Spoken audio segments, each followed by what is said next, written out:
मेरा नाम रिया है। मेरी उम्र 23 साल है। मैं एक अमीर घर से ताल्लुक़ रखती हूँ। जैसे ही मेरी पढ़ाई पूरी हुई, मेरे माता पिता को मेरी शादी की फ़िक्र होने लगी। मुझे इस बात से कोई परेशानी नहीं थी, क्योंकि ये तो दुनिया की रीत है। हर लड़की को अपने माता पिता का घर छोड़कर पिया के घर जाना ही होता है, और हर माता पिता की तरह उन्हें भी मेरी शादी की फ़िक्र थी, जिसकी वजह से मेरे लिए हमारे ही स्टेटस का लड़का ढूंढा जाने लगा। मैं अपने माता पिता की इकलौती बेटी थी। मैं उनसे दूर होना नहीं चाहती थी, मगर हर लड़की की तरह मुझे भी शादी करनी ही थी। लेकिन मेरे लिए जो भी रिश्ता आता, माँ और पिताजी हमेशा उसमें कोई ना कोई कमी निकाल देते और रिश्ते को मना कर देते थे। अब तो मैं खुद बहुत ज़्यादा परेशान हो गई थी कि अब क्या होगा। पिताजी हर रिश्ते से इनकार कर देते हैं।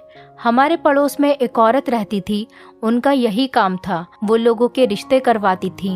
एक दिन वो हमारे घर आई, तब मेरी माँ ने भी उनसे मेरे लिए अच्छे घराने का रिश्ता ढूंढने के लिए कहा। और एक दिन पड़ोसन हमारे घर एक ऐसा रिश्ता लेकर आई जो मेरे माता पिता को बहुत पसंद आया था।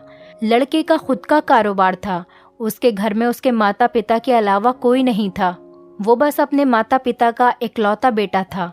मुझे भी फोटो देखते के साथ ही विवान पसंद आ गया था। वो काफ़ी हैंडसम था। मेरी शादी अब विवान से हो गई और मैं शादी करके उसके घर चली गई। शुरू के कई दिन बहुत अच्छे गुजरे थे। एक दिन विवान को अपने काम के सिलसिले में देश से कई दिनों के लिए बाहर जाना पड़ा। मैं उसकी वजह से थोड़ा उदास हो गई थी, लेकिन फिर विवान बाहर चले गए। दिन गुजरते जा रहे थे। मैंने घर के काम करना शुरू कर दिया, क्योंकि मैं घर में अकेली खाली बैठी क्या करती। एक दिन सुबह का समय था, जब हमारे घर का गार्ड हाथ में कुछ पकड़े हुए हॉल में घुसा आ रहा था। मैंने उससे पूछा, यहाँ क्यों आए हो? तो उसने मेरे आगे एक बॉक्स रख दिया। बोला, साहब के लिए एक पार्सल है। मैंने बॉक्स को देखा तो इस पर मेरे ससुर जी के नाम की स्लिप थी। मैं ये देखकर सोच में पड़ गई कि इस उम्र में ससुर जी को पार्सल कौन भेज सकता है। मैंने जब बॉक्स को खोलना चाहा तो मेरी सास ने आकर वो मुझसे ऐसे झपट लिया जैसे उनकी कोई चोरी पकड़ी जा रही हो। मैं ये देखकर हैरान थी। उनकी इस हरकत पर मैं सोच में पड़ गई। वो मुझे बगैर कुछ कहे अंदर चली गईं और उनके पीछे पीछे ससुर जी भी अंदर कमरे में चले गए और दरवाजे को अंदर से बंद कर लिया। मैं अपनी नज़रों को झुकाते हुए वापस अपने काम में लग गई। मैंने उस पर इतना ध्यान नहीं दिया था। रात हो गई तो मैं सो गई, मगर मेरा दिमाग जो था वो बार बार सास और ससुर की तरफ जा रहा था। न जाने उस बॉक्स में ऐसा क्या था जो मेरी सास ने मुझसे ऐसे खींचा था, और वो थोड़ा घबराई हुई भी थी। सुबह हुई तो मैं आंगन में आकर बैठ गई। जब मैंने ससुर को बाहर आते देखा तो मैं हैरानगी से उनकी तरफ देखने लगी। वो अपने ऊपर एक चादर ओढ़े हुए थे और उस चादर में न जाने क्या छुपा रहे थे, या फिर मुझे ऐसा लग रहा था क्योंकि उनका एक हाथ चादर के अंदर था। मगर हैरानी की बात ये थी कि उनकी टांगों में हमेशा बहुत दर्द रहता था। उनसे ठीक से चला भी नहीं जाता था। मगर आज ऐसे में वो कहाँ गए थे और ऐसी कौन सी बात थी जो वो बाहर निकले और नौकर तक को नहीं बताया था। मैं आगे बढ़ी और सोचा कि चलो उनसे पूछ लूं कि उन्हें किसी चीज़ की कोई ज़रूरत तो नहीं, मगर उन्होंने मेरी बात का साफ इनकार कर दिया। और मैं हैरान तब रह गई कि जैसा कल हुआ था बिल्कुल वैसा ही आज हुआ। ससुर और सास दोनों अपने कमरे में चले गए। मैं उनके पीछे कमरे तक गई थी कि सास ने दरवाज़ा मेरे मुंह पर बंद कर दिया। मैं हैरानी से ये सब कुछ देख रही थी। मैं कान लगाकर सुनना चाहती थी कि अंदर क्या बात हो रही है, मगर मुझे अंदर सिर्फ शोर ही सुनाई दिया। मैं हैरान थी कि अंदर तो सास और ससुर सिर्फ 2 लोग थे, फिर इतना शोर क्यों आ रहा था। उसके बाद मैं अपने कमरे में चली गई। ऐसे ही दिन गुजरते जा रहे थे और मेरे ससुर रोज़ यूं ही सुबह सुबह न जाने कहाँ से घर आते, और ऐसा मालूम होता कि उनके हाथ में कोई चीज़ मौजूद है जो वो मुझे दिखाना नहीं चाहते थे, मगर मैं जानना चाहती थी कि वो क्या था। सुबह यूं ही वो वापस आए तो मैं हैरान रह गई, क्योंकि इस बार मुझे पता चल चुका था कि उनके हाथ में क्या है। शायद वो चीज़ वो ना हो जैसा मैं सोच रही हूँ। कुछ कह नहीं सकते, मगर मुझे शक तो था ही। उनके हाथ में एक फिल्म की सीडी थी। मैं हैरान थी कि क्या सास ससुर फिल्म देखते हैं और किस तरह की फिल्म देखते हैं जो उन्हें कमरा बंद करना पड़ता है। मैं इन सोचों में गुम रहने लगी। फिर एक दिन मैंने फैसला किया कि ज़रूर पता करके ही रहूंगी सास और ससुर ऐसा क्या देखते हैं। तभी मेरे ससुर जी बाहर से आ रहे थे। उनके हाथ में वो फिल्म की सीडी थी। वो तेजी से कमरे की तरफ जाने लगे। ससुर जी दरवाज़ा अंदर से बंद करने ही वाले थे कि तभी मैं भी उनके पीछे तुरंत कमरे में अंदर चली गई। मैंने उन्हें बोला कि वो दरवाज़ा बंद करके अंदर क्या कर रहे हैं, जिससे उनके चेहरे का रंग उड़ गया। मगर मेरे ससुर ने जवाब दिया कि वो फिल्म देखते हैं। मैं उनके जवाब पर हैरान नज़रों से उन्हें देख रही थी। अगर वो फिल्म देखते हैं तो उन्हें सबके सामने क्यों नहीं देखते, या फिर दरवाज़ा बंद करके ही फिल्म क्यों देखते हैं? ऐसी क्या ज़रूरत है? मुझे कहीं ना कहीं उन पर और उनकी बातों पर शक होने लगा था, मगर मैं चुप रही और वहाँ से चली गई। उन्होंने दरवाज़ा बंद कर लिया। मैं दरवाजे के पास आई और कान लगाए ताकि सुन सकूं कि वो सच में फिल्म देखते हैं या सिर्फ एक झूठ है। मगर अंदर से मुझे शोर की आवाज़ सुनाई देने लगी, जिस पर मुझे थोड़ा बहुत यकीन हो गया कि क्या पता वो सच में ही फिल्म देख रहे हैं। अब ऐसा रोज़ रोज़ होने लगा था। रोज़ मेरे ससुर खुद फिल्म की सीडी लाते और मेरी सास और ससुर अपने कमरे में जाते, दरवाज़ा बंद करते और फिल्म देखने लग जाते थे, जबकि मैं बाहर परेशान अकेली बैठी रहती थी। शादी से पहले मैंने सुना था कि घर के बड़े बुजुर्ग घर की रौनक बढ़ाते हैं, पर यहाँ तो उल्टा ही था। सास ससुर सारा दिन कमरे में रहते और मैं अकेली इतने बड़े घर में इधर उधर मारी फिरती। इतना भी नहीं था कि वो मेरे पास बैठ के 2-4 बोल प्यार के बोल लेते। एक दिन मेरे दिमाग में एक आइडिया आया और अपनी बेचैनी को ख़त्म करने के लिए मेरे पास बस एक यही तरीका था। मैंने उसे अपनाने का सोचा था। अगले दिन मैं हैरान रह गई कि मेरे ससुर सीडी लेकर नहीं आए थे, बल्कि वो घर से ही नहीं निकले थे। ना ही कोई बॉक्स या पार्सल घर पर आया था। मैं इंतज़ार में थी कि कब सीडी आए। 5 से 6 दिन गुजर गए, मगर मेरे ससुर घर से बाहर कहीं नहीं गए। मैंने बातों बातों में उनसे पूछा तो वो कहने लगे कि तुम तो जानती ही हो बेटा, मेरी टांगों में कितना दर्द रहता है, इसीलिए वो बाहर नहीं जा सके। मैं इस बात पर भरोसा करने के बजाय हैरान थी, क्योंकि उनकी टांगों के दर्द का तो मुझे पता था, मगर वो तो शुरू से था और सीडी तो पहले भी लाते थे। और यही बात मैंने उनसे कह दी कि दर्द तो आपकी टांगों में हमेशा से ही रहता है, आप तो रोज़ ही सीडी लेकर आते थे, फिर 5-6 दिन से क्यों नहीं ला रहे? तो ये सुनकर उनके चेहरे का रंग उड़ गया। वो मुझसे गुस्से में बोले कि मैं उनकी किसी भी बात से मतलब न रखूं, वरना मेरे लिए अच्छा नहीं होगा। मैं हैरान हो गई और रोती हुई वहाँ से चली गई। मुझे उनसे अब थोड़ा डर लगने लगा था। जिस तरह उन्होंने मुझे ऐसा बोला था, अब मेरा शक यकीन में बदलता जा रहा था कि ज़रूर ही कोई ना कोई बात तो है। अगले दिन वो सीडी ले आए और फिर उस फिल्म को सास के साथ देखने के लिए अपने कमरे में चले गए और मैं तुरंत उनके पीछे गई। मुझे डर भी लग रहा था, मगर मैंने हिम्मत रखी।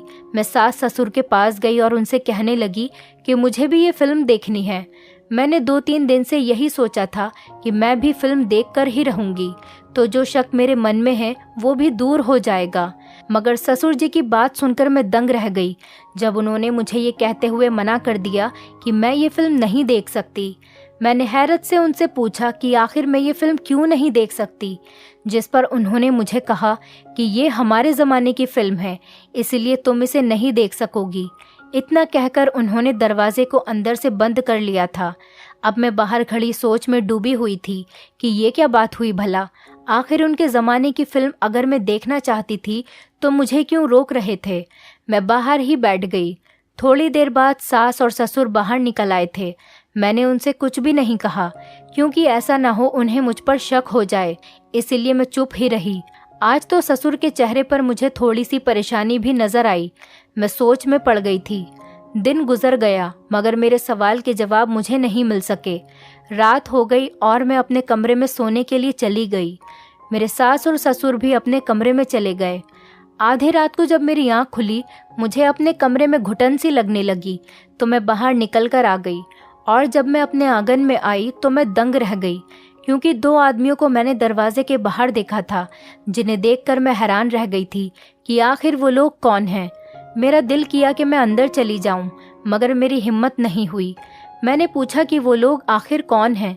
दोनों के चेहरे पर चादर थी, जिसकी वजह से मैं उन्हें देख नहीं सकी। मगर अचानक मेरी आंखों के सामने अंधेरा छा गया। घबराते दिल के साथ मैं वहीं ज़मीन पर गिर पड़ी। मुझे नहीं पता था कि वो दोनों लोग कौन थे और हमारे घर में क्या कर रहे थे आखिर। सुबह मेरी आंख खुली तो मैं कमरे में मौजूद थी। मुझे सर में बहुत तेज़ दर्द हो रहा था और मैं ये सोच रही थी कि मैं कमरे में कैसे आई। मुझे कुछ भी याद नहीं था। मुझे अचानक रात की बात ध्यान आई और मैं बाहर की तरफ भागी, जहाँ मेरे सास और ससुर बैठे थे। उन्होंने मुझे देखकर वहाँ अपने पास बिठाया और मैंने पूरी बात उन्हें बताई कि कैसे मैंने दो लोगों को रात के अंधेरे में घर में देखा था। मैं बहुत परेशान थी। उनकी बात सुनकर मैं थोड़ा शर्मिंदा हो गई। जब मेरी सास ने मुझे कहा कि मैं उन्हें आवाज़ लगाती, उन्हें बुलाती अगर ऐसी कोई बात थी तो, मगर मेरे दिमाग में ऐसा कुछ भी नहीं आया था। मेरी सास के कमरे का दरवाज़ा बंद था, इसीलिए मेरा ध्यान ही नहीं गया। लेकिन ससुर जी की बात सुनकर मैं और भी ज़्यादा हैरान रह गई। जो उन्होंने मुझसे कहा कि वो सिर्फ मेरा ही वहम होगा। मैंने परेशानी से उनकी तरफ देखा। मैंने उन्हें समझाने की बहुत कोशिश की कि वो मेरा वहम नहीं था, मगर उनकी हरकत पर मैं दंग रह गई। जब उन्होंने गार्ड को बुलाया और उससे पूछा कि क्या कल रात यहाँ कोई दो आदमी आए थे। मैंने गार्ड को देखा। मैं हैरानी से उसे देखने लगी। जब उसने जवाब दिया कि वो सारी रात ड्यूटी पर जाग रहा था, मगर कोई भी घर में नहीं घुसा था। अगर ऐसा होता तो ज़रूर पता चल जाता। दूसरे दो गार्ड भी यही कह रहे थे। मैं बिल्कुल परेशान हो चुकी थी। अब तो मुझे ऐसा लगता था जैसे मैं पागल हो रही हूँ। मैंने उन्हें समझाने की बहुत कोशिश की, मगर मेरी सास ने मुझे शांत कर दिया कि मैं कुछ दिन से सही से कुछ खा पी नहीं रही हूँ, इसलिए शायद कमज़ोरी की वजह से गिर गई होगी। उनकी बात पर मैं खामोश हो गई। सारा दिन मैं सोच में पड़ी रही कि अब भी मुझे यही लगता है कि वो मेरा वहम है, और कभी मुझे ऐसा लगता कि सच में वहाँ पर कोई था और उसी में से किसी एक व्यक्ति ने मुझे बेहोश किया था। क्या सच था और क्या झूठ, मेरी समझ में कुछ भी नहीं आ रहा था। मैं बहुत घबराई हुई थी। रात के 8 बज रहे थे जब मैंने ससुर को बाहर जाते देखा। मैं हैरान रह गई। मैं बगैर कुछ भी सोचे समझे उनके पीछे चल पड़ी कि शायद मुझे कुछ पता चल सके, शायद मैं जान सकूं कि फिल्म का क्या राज है जो वो अकेले कमरे में बंद होकर देखते थे। उनके पास गाड़ी थी, लेकिन मैं पैदल ही उनके पीछे चल रही थी। मैं चोरी छुपे उनके पीछे जा रही थी। वो आगे एक जगह जाकर रुक गए, फिर वो एक दुकान में गए। शायद वो सीडी की दुकान थी। 10 मिनट बाद उस दुकान से बाहर निकले। जब वो निकले मैं हैरत में उन्हें देखने लगी। उनके हाथ में वाकई में एक सीडी थी। उनके जाते ही मैं उस दुकान में गई। मैं पूरी तरह से शक के दायरे से बाहर आना चाहती थी। इसी वजह से मैंने दुकानदार से पूछा, मगर फिर कुछ सोचते हुए वहीं पर रुक गई और कुछ सीडी खरीद कर वापस घर आ गई। घर आकर मैंने सास और ससुर का कमरा बंद पाया। मैंने दुकानदार से कोई सवाल जवाब नहीं किया था, क्योंकि क्या पता वो मेरे ससुर को बता देता, जिसकी वजह से मैं मुश्किल में आ जाती और फिर मैं ऐसा कोई खतरा मोल नहीं ले सकती थी। इसीलिए मैंने उस दुकानदार से कुछ नहीं पूछा था। जो मुझे करना था वो खुद ही करना था। अगले दिन दोपहर को ससुर वो सीडी ले आए। मेरे दिमाग में अचानक एक बात आई थी जो मैंने अभी नोट की थी। ससुर जो सीडी सुबह लाते थे वो अलग तरीके से ला रहे थे। तो कभी रात को लाते तो कभी सुबह को और कभी दोपहर। मगर ऐसा क्यों? अब इस बात ने मुझे हिला दिया था। खैर, मैं ससुर के पास पहुंची और उनसे बोली कि मुझे भी उनके ज़माने की फ़िल्म देखनी है, चाहे फ़िल्म कैसी भी हो, मुझे ज़रूर देखनी है। जिस पर उन्होंने मुझे बुरी तरह से घूरा और उस पर मुझे बेहद सख्ती से मना किया। क्या वो फिल्म मैं नहीं देख सकती थी या फिर मैं उसे नहीं देख पाऊंगी? और कहने लगे कि हम फिल्म अधूरी नहीं छोड़ते। और ससुर जी ने ये कहते हुए कमरा बंद कर लिया, जहाँ सास पहले से ही थी। मगर मुझे तो ये चक्कर समझ में नहीं आ रहा था। इसके बाद मैं अपने कमरे में आ गई और इन्हीं सारी सोचों में गुम थी कि तभी मेरे पति विवान का मुझे फ़ोन आया। मैंने जब उसकी बात सुनी तो हैरानी के साथ मैं बहुत खुश हो गई। मेरे पति परसों घर वापस आ रहे थे। मैं फिर उनके आने की तैयारियों में लग गई। शायद मैं बहुत ज़्यादा सोच रही थी। वैसे भी जितना ससुर जी गुस्से में थे, क्या पता वो मेरे साथ क्या करते। बेहतर यही था कि मैं इस मामले से दूर रहूं, और मैंने यही सोचा था। रात का वक्त था। मैं बाहर बैठी थी जब ससुर अचानक बाहर निकले। मैं उसी समय एक पेड़ के पीछे छुप गई। उन्होंने मुझे देखा नहीं था। वो फ़ोन पर चलते हुए किसी से बातें कर रहे थे और साथ में इधर उधर भी देख रहे थे। मैं हैरानगी से उनकी तरफ देख रही थी। उस पेड़ से निकलते ही मैं थोड़ा पास वाले पेड़ के पीछे छुप गई ताकि ससुर जी जो बातें कर रहे थे मैं वो साफ साफ सुन सकूं। और फिर ऐसा हुआ, ससुर जी ने जो बोलना शुरू किया, मुझे लगा शायद मैंने गलत सुन लिया है। ससुर की बातें सुनकर मुझ पर आसमान गिरने वाला था। मैं हैरत से उनकी बातें सुन रही थी। मेरा उन पर जो शक था वो यकीन में बदल गया था। वो अंदर चले गए और मैं भी अंदर चली गई थी, मगर मेरे दिमाग में उनकी यही बातें घूम रही थी जो मुझे बहुत परेशान कर रही थी। अगले दिन भी ऐसा ही हुआ था। आधी सच्चाई का तो मुझे मालूम था, मगर सारा सच जानने के लिए मुझे ये जानना बहुत ज़रूरी था कि सास और ससुर कमरे में क्या करते हैं। अगर वो सच में फिल्म देखते हैं तो उस फिल्म में ऐसा क्या है जो मुझे देखने से मना करते हैं, वो भी इतने सख्त तरीके से। मुझे सब कुछ जानना था और मुझे इतना तो पता चल ही चुका था कि ससुर खुद मुझे सब कुछ नहीं बताएंगे, ना ही जानने देंगे।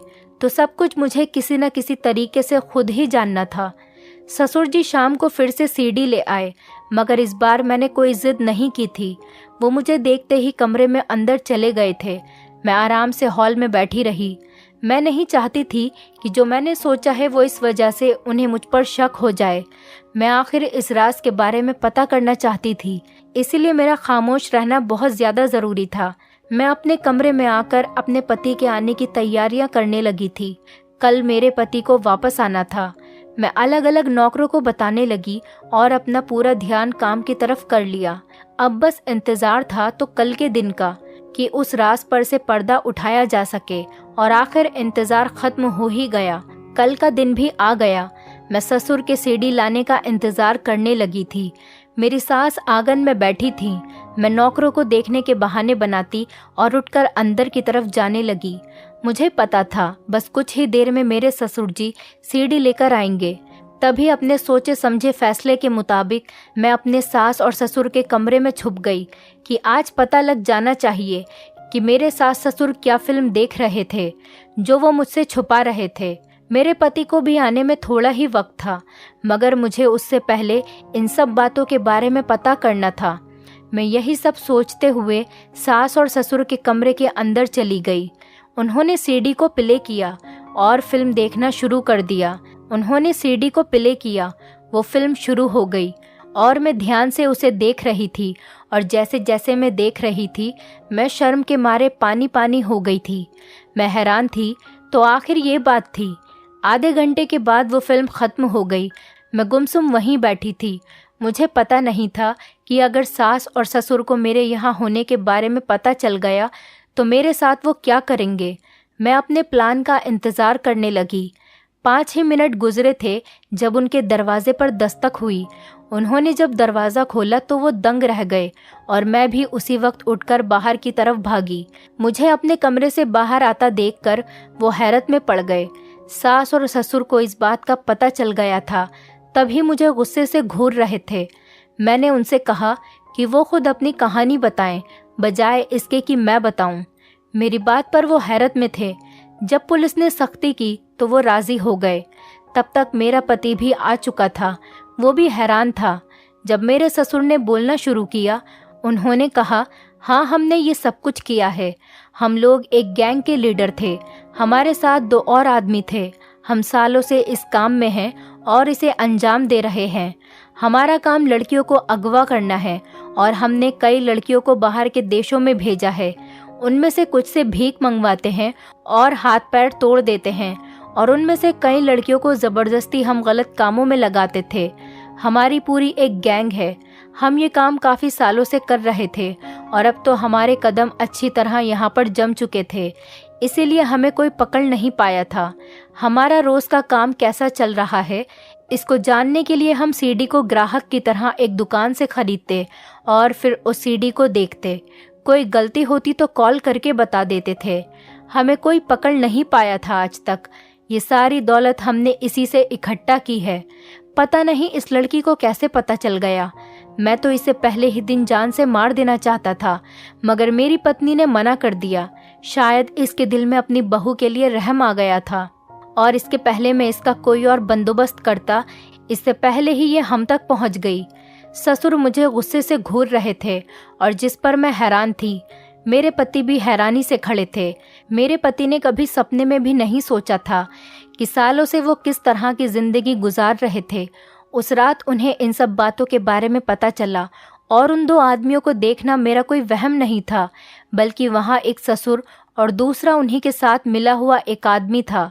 गार्ड को भी ससुर जी ने अपने साथ मिला लिया था। सीढ़ी वाला दुकानदार भी उनके साथ मिला हुआ था। ससुर जी समय इसीलिए बदल देते थे ताकि किसी को उन पर शक न हो। मेरे पति को काफ़ी शर्मिंदगी हुई। पुलिस मेरे ससुर और मेरी सास को पकड़कर ले गई और उनके जरिए बाकी सबको भी गिरफ्तार कर लिया गया था। कितनी अजीब बात थी ना। हमने वो घर छोड़ दिया। मैं पढ़ी लिखी थी, मैंने काम करना शुरू किया। मेरे पति ने वो सारा पैसा अलग अलग एनजीओ के ट्रस्ट को दे दिया था। हमने मिलकर काम किया। आज ज़्यादा बड़ा न सही, मगर सालों बाद हमारा एक छोटा सा कारोबार है। मैं खुश हूँ कि मेरे पति जल्दी संभल गए। हर लड़की से मैं बस यही कहना चाहती हूँ, कभी भी माँ बाप को छोड़कर घर की दहलीज पार मत करो। वो लोग जो आपका साथ देने का दावा करते हैं, आपसे बड़ी बड़ी बातें करते हैं, आप नहीं जानती कि वो असल में आपके दुश्मन हैं। अगर सच में वो आपको चाहते हैं तो अपने माँ बाप के सामने लेकर जाते, ना कि चोरी छुपे आपको घर से भागने की सलाह देते, ना कि आपको गुमराह करते। दोस्तों, उम्मीद करती हूँ आपको हमारी कहानी पसंद आई होगी। कहानी पसंद आई है तो वीडियो को लाइक करें, चैनल पर नए हैं तो चैनल को सब्सक्राइब करें और हाँ, नोटिफिकेशन बेल को जरूर दबाएं ताकि अगली अपडेट सबसे पहले आपको मिले। जब भी मेरी शादी होती तो शादी की रात ही मेरे पिताजी मेरे पति को 50 लाख रुपए देकर कहते, मेरी बेटी को तलाक दे दो। मैं अब तक कई तलाकें ले चुकी थी, मगर हमेशा पिताजी मेरी ज़बरदस्ती शादी कराकर तलाक दिलवा देते और वजह कुछ भी नहीं बताते। लेकिन माँ मुझे उसी रात मीठा शरबत देती, जिसको पीते ही मैं सो जाती थी और सुबह जब आँख खुलती तो हर कोई मुझे अजीब सी नज़रों से देखता। इस बार मैंने सोच लिया था कि मैं शरबत पीने का नाटक करूँगी। जैसे ही मैं सोने का नाटक करने लगी तो मेरे पाँव तले से ज़मीन निकल गई, क्योंकि मेरा पति मेरे रूबरू बैठा मुझे बड़े गौर से देख रहा था, जबकि मैं शादी की सेज पर दुल्हन बनी बैठी खुद में ही सिमटी चली जा रही थी। मैं इंतज़ार कर रही थी कि वो मेरी खूबसूरती में तारीफ़ों के पुल बांधे, मगर उसे यूं बैठे बैठे जब बड़ी देर हो गई तो मैंने अपना घूंघट उठाकर देखा तो मैं बोल पड़ी कि क्या बात है, आप मुझे इस तरीके से घूर घूर कर क्यों देख रहे हो। रवि की नज़रें अभी भी मेरे चेहरे पर जमी हुई थीं। वो कहने लगा कि तुम बेहद हसीन हो श्वेता। 2 महीने पहले हमारी मंगनी हुई थी। तुमसे पहले भी मेरी माँ मेरे लिए कई लड़कियों के रिश्ते लेकर जा चुकी थी, मगर मुझे कोई भी लड़की पसंद नहीं आती थी। जब मैंने तुम्हारा फ़ोटो देखा तो एक पल के लिए वो लम्हा थम सा गया था। मुझे तो समझ ही नहीं आता कि कोई इतना खूबसूरत कैसे हो सकता है। रवि मेरी तारीफ़ करने लगा तो मेरी जान में जान आई। मैं अब मुस्कुराते हुए उसकी बातें सुनने लगी। मुझे उसकी बातें सुनना उस वक्त बहुत अच्छा लग रहा था। वो बोलता चला जा रहा था और मैं सुकून से उसकी बातें सुनती जा रही थी। श्वेता, मैंने माँ से कहा कि मुझे ये लड़की दिलो जान से पसंद है। माँ ने भी भगवान का शुक्र किया कि चलो अब मेरे बेटे का घर बस जाएगा। मैं अपने माँ बाप का इकलौता बेटा हूँ, इसीलिए उनको मेरी शादी की बहुत जल्दी थी। मैंने भी कहा कि चट मंगनी और पट बिया कर दो और मैं ज़्यादा इंतज़ार नहीं कर सकता। और मेरी माँ ने मेरी बात मान ली और अब देखो ना कि तुम मेरी दुल्हन बनी सेज पर बैठी हो मेरे सामने। और पिछले 2 महीने मुझसे बिल्कुल भी नहीं कट रहे थे।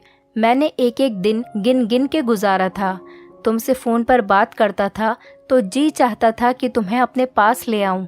श्वेता, आज मेरे दिल की तमाम ख्वाहिश पूरी हो चुकी हैं, मगर अफसोस तो इस बात का है कि मैं तुम्हें हासिल करने की कोशिश भी ढंग से नहीं कर सका और अब जुदा होने का वक्त भी आ गया है। रवि की आखिरी बातें सुनकर मैं चौंक सी गई। मैं बोली, रवि, आप ये क्या कह रहे हो? भगवान न करे कि हम कभी अलग हों। रवि ने अफसोस से मुझे देखा था। फिर वो बोला, मैं जब से कमरे में आया था इसी बात को सोच रहा हूँ कि तुम ज़्यादा अहम हो या फिर 50 लाख। मेरे दिल ने तुम्हारा नाम लिया है, मगर दिमाग कहता है कि 50 लाख कोई छोटी रकम नहीं है। अगर मैं सारी ज़िंदगी भी कमाता रहूँगा तो भी 50 लाख इकट्ठा नहीं कर पाऊँगा। मैं हैरत से बोली, कौन से 50 लाख और कहाँ से आए? तो इस पर रवि कहने लगा, तुम्हारे पिताजी ने विदाई के वक्त मुझे दिए थे कि तुम जिस तरह मेरी बेटी को विदा करके ले जा रहे हो, अगर उसी तरह उसे तलाक देकर मेरे घर वापस छोड़ जाओगे तो मैं तुम्हें पूरे 50 लाख रुपए दूंगा। मुझे रवि की बात सुनकर बहुत गुस्सा आ गया था। मैं बोली, आपका दिमाग तो ठीक है ना? मेरे पिताजी मेरी शादी के लिए किस कदर फिक्रमंद थे ये आप नहीं जानते। उन्होंने बड़ी छानबीन कर मेरा रिश्ता तय किया था, क्योंकि पिताजी कहते थे कि श्वेता, ये शादी उम्र भर का बंधन होता है, इसलिए मैं बहुत सोच समझकर तुम्हारी शादी करूंगा। अब ऐसा कैसे हो सकता है कि मेरे ही पिताजी मेरी तलाक दिलवाना चाहते हैं? आप यकीनन मेरे साथ कोई भद्दा मजाक कर रहे हैं, मगर मैं आपको साफ साफ बता दूं, मुझे इस किस्म का मजाक बिल्कुल भी पसंद नहीं। ये बात सच है कि मैं आपसे बहुत प्यार करती हूँ, मगर इस मजाक की वजह से अगर मैं आपसे रूठ गई ना तो कभी नहीं मानूंगी। रवि बोला, प्यारी श्वेता, तुम मुझे माफ़ कर देना, मगर मैं बहुत मजबूर हो चुका हूँ, इसीलिए मैं अपने पूरे होशो हवास में तुम्हें तलाक देता हूँ। रवि ने एक ही सांस में सब कुछ कहकर मुझे खुद से अलग कर दिया, जबकि मैं उससे मिन्नतें करने लगी थी। मैंने तो कभी ख्वाब में भी ये नहीं सोचा था कि मेरे साथ ऐसा भी हो सकता है। शादी के स्टेज पर ही मुझे तलाक मिल जाएगी।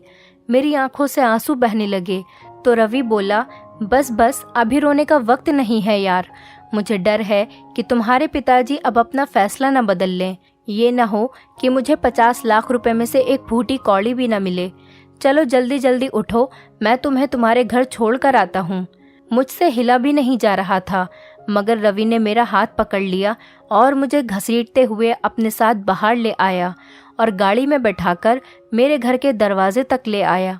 रवि ने बैल बजाई तो दरवाज़ा पिताजी ने ही खोला था।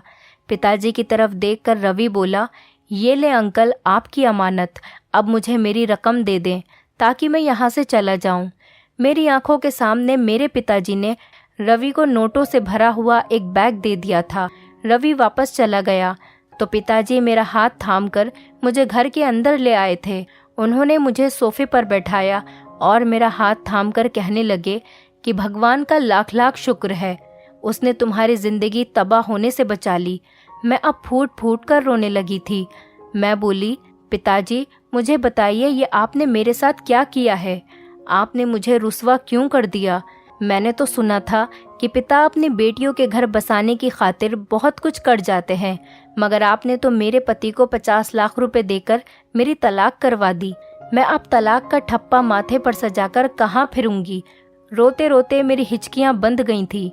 इतनी देर में माँ मेरे लिए मीठा शरबत बनाकर ले आई और मुझसे कहने लगी, मेरी बेटी, ये शरबत पी लो। माँ की बात सुनकर मैं चीख पड़ी थी। मैं बोली, माँ, मेरा घर उजड़ गया है। मैं शादी की पहली रात ही तलाक लेकर घर वापस आ चुकी हूँ। इस सब के पीछे कोई और नहीं बल्कि मेरा खुद का सगा बाप है। ऐसे में आप मुझे दिलासा देने के बजाय, अपने पति का गिरेबान पकड़ने के बजाय मेरे लिए मीठा शरबत ले आई हैं। मुझे बताइए, क्या यहाँ पर कोई मजाक हो रहा है?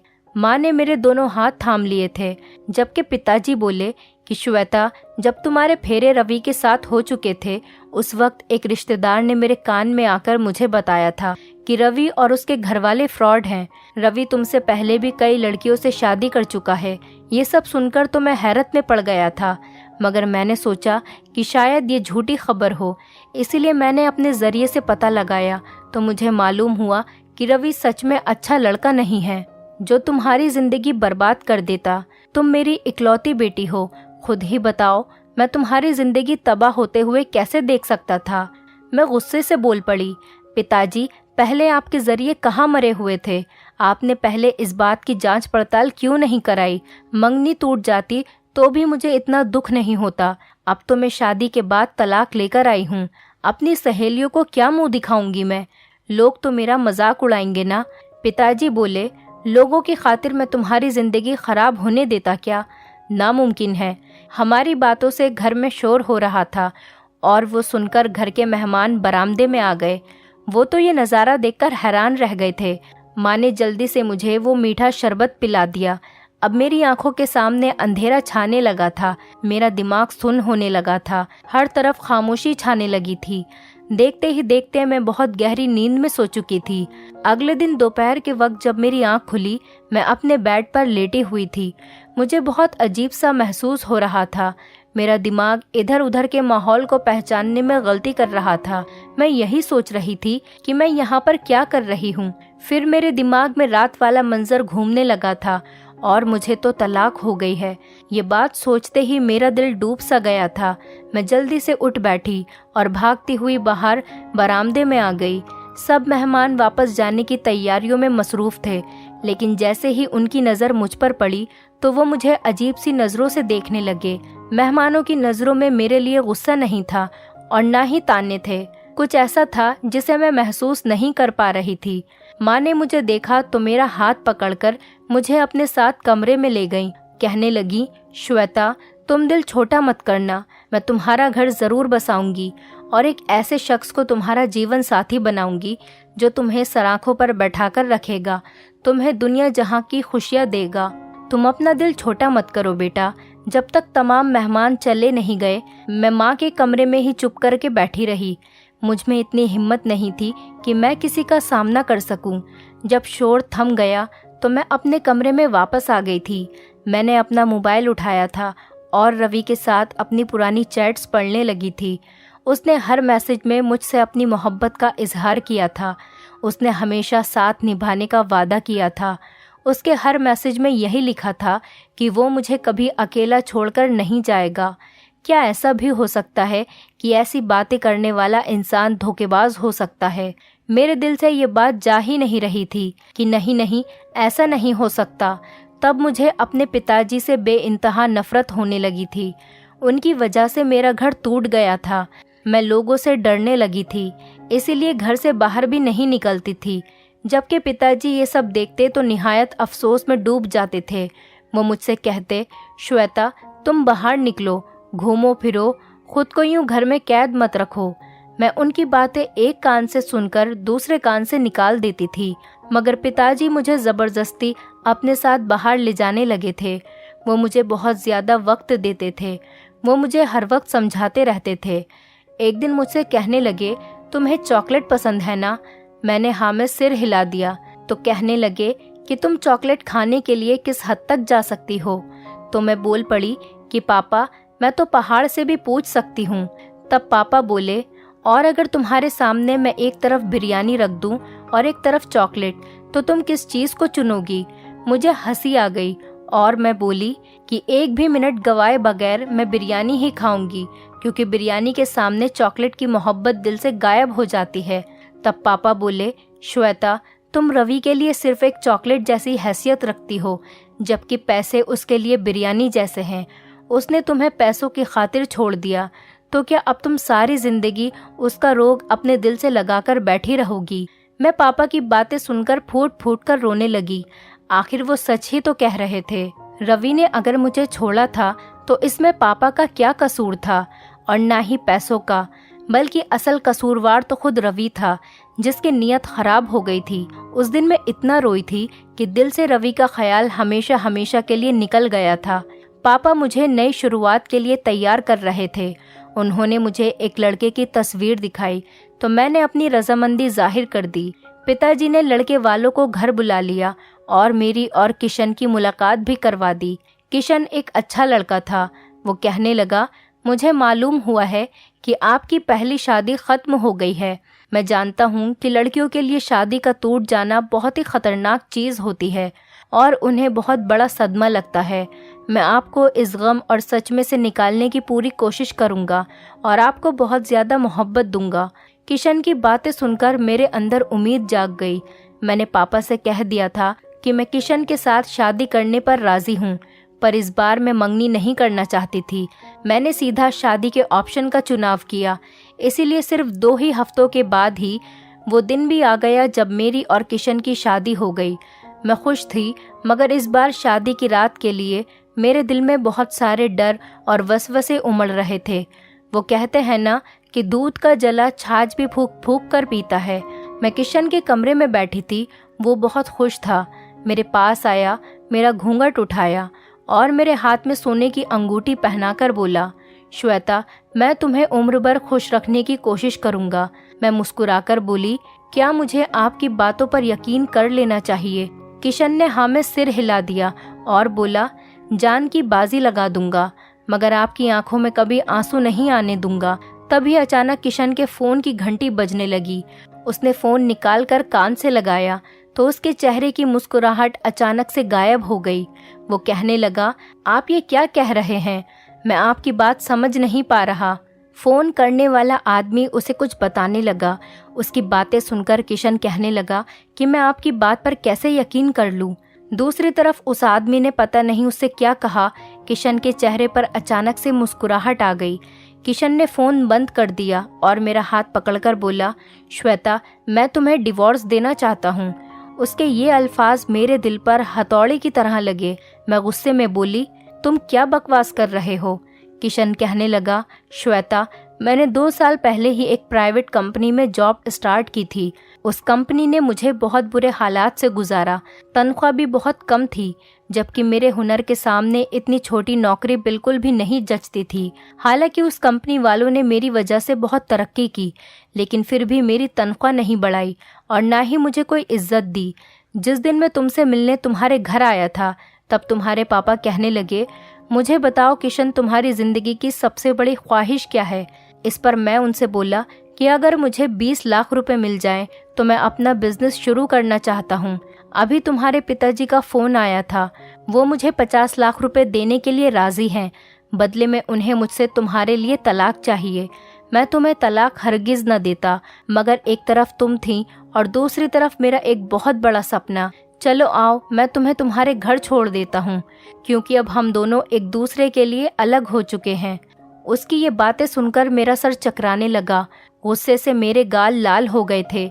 मैं दहाड़ कर बोली, नहीं जाना मुझे तुम्हारे साथ, मैं खुद चली जाऊंगी। किशन मुस्कुराकर बोला, यार, मेरी मजबूरी है कि तुम्हारे पापा ने मुझसे कहा है कि अगर तुम मेरी बेटी को छोड़ने आए तभी तुम्हें पैसे दूंगा। इसीलिए अगर मुझे तुम्हारे साथ जबरदस्ती भी करनी पड़ी तो मैं उससे भी पीछे नहीं हटूंगा। मैंने सर हिला दिया था। मैं कुछ कहे बिना ही किशन के साथ चल पड़ी। जो मर्द मुझे पैसों की खातिर तलाक दे सकता था, फिर वो कुछ भी कर सकता था। घर के दरवाजे पर किशन ने ही बेल बजाई, जबकि पिताजी मुझे देखकर बोले, आ गई मेरी बेटी। वो ऐसे अंदाज में मुझसे पूछ रहे थे जैसे कि कोई बात हुई ही नहीं है। ऐसा लग रहा था जैसे मैं कहीं घूमने गई थी और वहां से वापस आई हूँ। मैं कुछ नहीं बोली। पिताजी बाहर निकलकर किशन से बातचीत करने लगे। तभी मेरी माँ मेरे लिए वो मीठा शरबत फिर से ले आई। माँ और पिताजी ने दूसरी बार भी मेरा घर उजाड़ दिया था। तभी मुझे पीछे से पापा की आवाज़ सुनाई दी कि किशन एक अच्छा लड़का नहीं था, वो तुम्हें खुश नहीं रख पाता। मैं गुस्से में बोली, पापा, मुझे हैरत होती है कि आपने करोड़ों का बिजनेस अकेले कैसे संभाला हुआ है, जबकि आप में तो कोई भी फैसला करने की ताकत ही नहीं है। आपको इतना भी नहीं मालूम कि आपके सामने बैठने वाला आदमी अच्छा है या धोखेबाज है।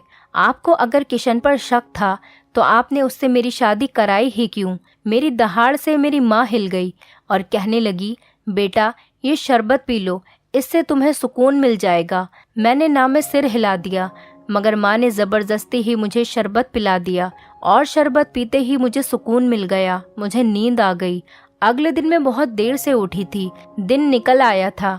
मैं सोकर उठी तो मेरे घर के नौकर मुझे बहुत हैरत से देख रहे थे। मुझे समझ नहीं आता था कि ये सब क्या हो रहा है। अब मैंने खुद को अपने कमरे के अंदर बंद कर लिया था। मैं किसी से मिलती जुलती नहीं थी।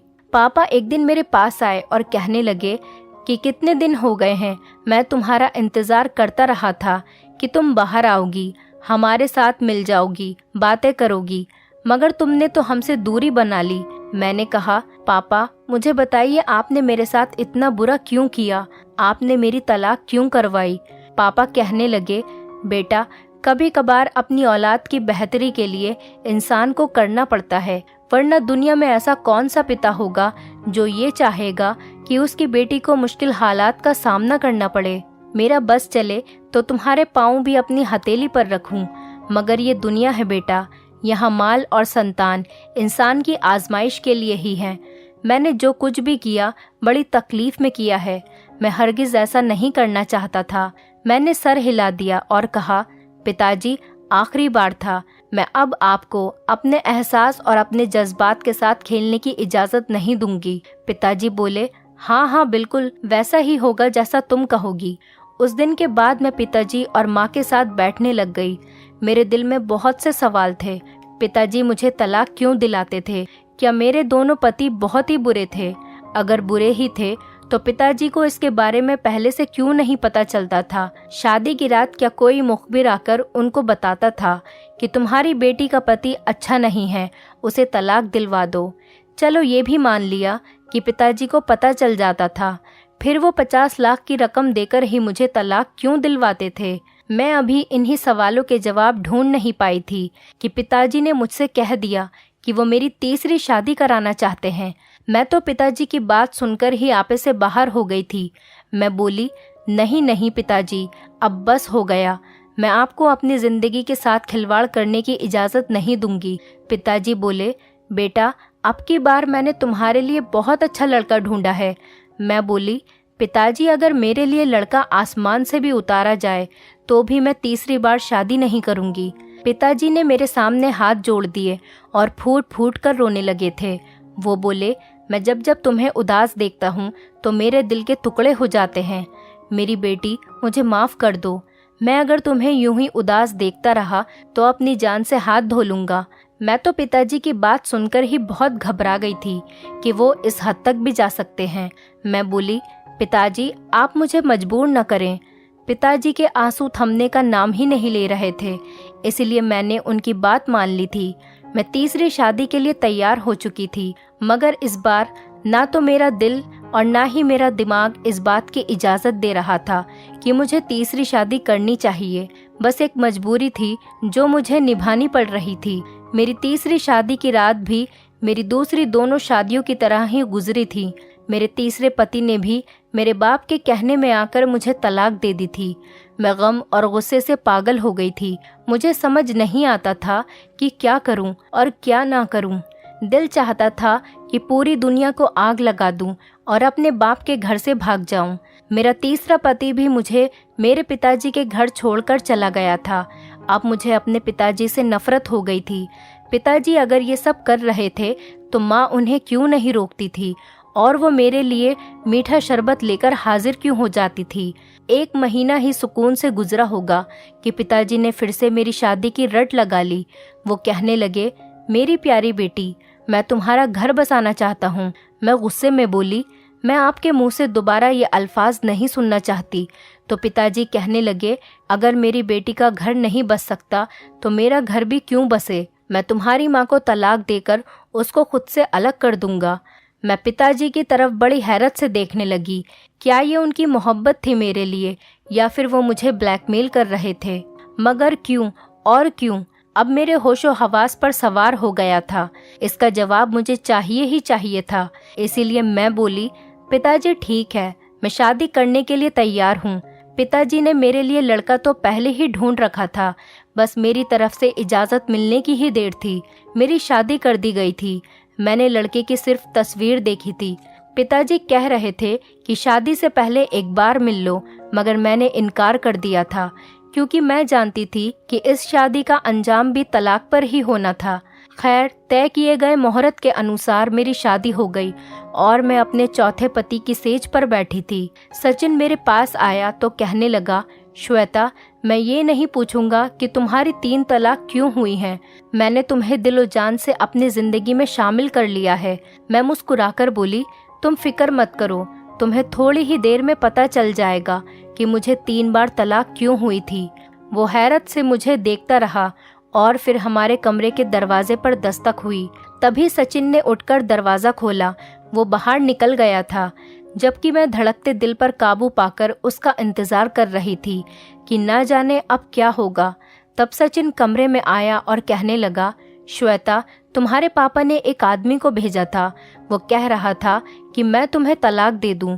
तो वो मुझे 50 लाख रुपए देंगे, मगर मैं अपनी बीवी को अपनी इज्जत समझता हूँ और पैसों के लालच में तलाक नहीं दे सकता। ये बात मेरी गैरत के खिलाफ है। मैं बड़ी हैरत से अपने पति को देख रही थी। क्या मर्द ऐसे भी होते हैं जो अपने शब्दों पर जमे रहें, जिनको पैसे का लालच तोड़ न सके, जिनको पैसों का लालच तोड़ न सके। मैं सचिन को आजमाने की खातिर बोली, सचिन, मेरी पहली तलाक भी इसी वजह से हुई थी। मेरे पति मुझे पैसों की खातिर छोड़कर चला गया था। आप क्यों इतनी अच्छी डील अपने हाथों से गवा रहे हैं? वो मुस्कुराकर बोला, जिंदगी में पैसा ही सब कुछ नहीं होता, पैसा तो हाथों का मेल होता है। मेरे माँ बाप और मेरी बीवी ही मेरी पूरी दुनिया है, ना कि पैसा। सचिन की बातें सुनकर मुझे लगा था कि मेरा दिल खुशी से फट जाएगा। फिर मैं बोली, सचिन, एक बात कहूँ? इस पर उसने हाँ में सिर हिला दिया। तो मैं बोली, मैं इस चीज़ से बेखबर हूँ कि मेरे पिताजी ने मेरे साथ ये सब क्यों किया। मैं अब हकीकत मालूम करना चाहती हूँ, इसीलिए आप मेरे साथ चलें और ये जाहिर करें कि मुझे तलाक दे चुके हैं, फिर सब कुछ पता चल जाएगा। सचिन ने मेरी बात मान ली और हम मेरे माता पिता के घर चले गए। पिताजी सचिन से बात करने लगे, जबकि मैं घर में आकर रोने लगी थी। माँ ने मुझे फिर से वो मीठा शरबत ला दिया। मैंने उनसे नज़र बचाकर शरबत गिरा दिया और कुछ सोने का नाटक करने लगी थी। अभी मुझे 10 मिनट ही गुजरे थे कि हमारे घर में बहुत से लोग आने लगे थे। पहले तो एक नर्स आई थी। उसने मेरा चेकअप किया तो कहने लगी, इसको फिर से पागलपन का दौरा पड़ा है। ये लड़की मर्द को अपने इर्द गिर्द बर्दाश्त नहीं कर सकती, तो आप इसकी शादी करते ही क्यों हैं? ये अपने आप को नुकसान पहुंचाने लगेगी, तब आपको सुकून मिलेगा। फिर एक वकील घर में आ गया। पिताजी ने नर्स की कही हुई बातें वकील को बता दी थी। नर्स ने भी वही बात वकील के सामने दोहराई थी। फिर सचिन को भी वहीं पर बुला लिया गया था। वो कहने लगा, वकील साहब, मैं जैसे ही कमरे में पहुंचा, मेरी बीवी ने मुझ पर हमला कर दिया और मुझे मारने पीटने लगी। फिर बोली, तलाक दे दो, नहीं तो मैं अपनी जान दे दूंगी। इसीलिए मैंने तलाक दे दी।